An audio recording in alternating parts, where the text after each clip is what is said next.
Okay. ఏమైందంటే ఇది అప్పుడు నాకు కొంచెం సర్జరీ అయింది మేడం. కొంచెం నెగ్లెక్ట్ చేశాను. హ్మ్. అలాగా మొత్తం అంతా వదిలేసాను. ఇదంతా ఫేకు. ఏం రావు మనకి. అనవసరంగా డబ్బులు వేస్ట్ చేశానని చెప్పేసి అనిపించింది మేడం. హ్మ్. నేను వర్క్ ఎప్పుడు కూడా ఒక సెషన్ కూడా అటెండ్ అవ్వలా. ఆన్‌లైన్ సెషన్ ఈ వీక్లీ ట్వైస్ జరుగుతాయి కదా మేడం. Wednesday, Saturday. ఎప్పుడు కూడా నేను సెషన్ అటెండ్ అవ్వలా. హ్మ్. మే 14థ్ ఫస్ట్ సెషన్ అటెండ్ అయ్యాను. అది కూడా ఎందుకంటే అందరికి వస్తున్నాయి. నాకెందుకు రావట్లేదు. సో, నాలో ఏదో ఫాల్ట్ ఉందన్నమాట. ఈ హ్మ్. రోజు మేడం సెషన్ ఎలాగైనా అటెండ్ అవ్వాలని చెప్పేసి హ్మ్. ఆ 4 మంత్స్ గ్యాప్ తర్వాత అప్పుడే జాయిన్ అవ్వాను మేడం ఫస్ట్ సెషన్. మేడంది ఫస్ట్ సెషన్ జాయిన్ అవ్వాను. హ్మ్. జాయిన్ అవ్విన నెక్స్ట్ ఆ నైటే ఫస్ట్ హ్మ్. మా చర్చ్ పోస్టర్ డిజైన్ చేశాను. హ్మ్. తర్వాత మా బావగారి షాప్ డిజైన్ చేశాను. తర్వాత ఇంకా అన్నీ చేస్తున్నాను. ఓకే. ఫ్రీలాన్సింగ్ ప్రాజెక్ట్స్ చాలా వస్తున్నాయి మేడం. నాకైతే short film 'psycho thriller' movie అంట. హ్మ్. నాకు టైటిల్ ఇమ్మని ఇచ్చారన్నమాట 'గులాబీ' అని. ఓకే. ఆహా! మీరిచ్చిన ఆ! ప్రాజెక్ట్‌లోనే. ఓకే.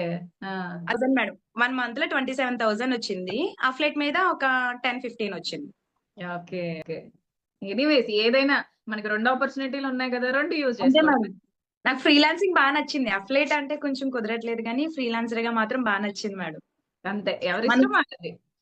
అనిపించింది మేడం. ఒక స్కిల్ ఉంటే మనల్ని ఎక్కడి నుంచి అయితే అప్రోచ్ అవుతారనమాట అనిపించింది. కరెక్టే కదా మరి. Hmm. That is the spirit of స్కార్వే madam. Yes. Because of you madam. And Ajay sir.